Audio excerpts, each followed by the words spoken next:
ভাই এই শীতে হাতে পানি না ধরে ঘর পরিষ্কার করব দূর ভাই, আজব এক মপ নিয়ে আসছি। কি কোন ভাই? এই যে এই মপ দ্বারা আমি করব, এই মপ দ্বারা স্প্রিং প্যাডেল মপ। স্প্রিং যেটা প্যাডেল হলো মপ। এই যে দেখেন, এই যে আমি হাতে এবং পায়ে দুই আচ্ছা। জায়গায় করতে পারবো। মানে ময়লা আচ্ছা, পরিষ্কার হবে? আমি একটু কাজটা দেখাই। ওকে, আমি হাতে পানি না ধরে এই মপ দ্বারা এই জিনিসগুলো পরিষ্কার করব এই বলছি। লোন আরেকটু ময়লা করে দিলাম আমি। ওকে, মাত্র 30 সেকেন্ড সময় দেন। 30 সেকেন্ডে 30 সেকেন্ড। হাই হাই, দেখেন একদম আপনার পরিষ্কার।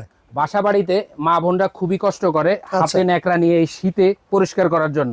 আচ্ছা। যাদের বাসায় এই ধরনের একটা মপ থাকবে তারা খুব সহজেই ঘরের আনাচে কানাচে বা বাচ্চার প্রস্রাব থেকে শুরু করে সকল কিছু মুহূর্তে পরিষ্কার করবে।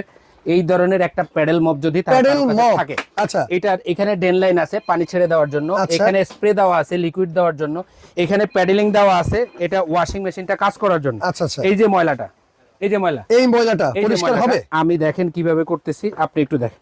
এই যে দেখেন, এখানে আইসা আমি একটু ভালো করে ভিজিয়ে সাবান পানিতে মাখাই নিলাম। এখানে আইসা আমি এর ভিতরে রেখে এটা এখন শুকাবো। এখনো ঘুরে, এখনো ঘুরতেছে, রাইট? এখনো ঘুরতেছে। এবার দেখেন ময়লাটা আছে কিনা। ভাই একবারে পরিষ্কার হয়ে গেছে। 360 রোটেট, 360 রোটেট। 360 রোটেট। ভাই প্রত্যেকটা মপের সাথে আমি একটা করে সুতা দিয়ে দিব। আচ্ছা ঢাকা এবং ঢাকার বাইরে যেখান থেকে এই যে কেটি বাজার বিডি, আচ্ছা, ঢাকা নিউ সুপার মার্কেটের দ্বিতীয় তলায় দোকানটা, আপনারা অনলাইনে কিনবেন, কোনো টাকা পয়সা লাগবে না।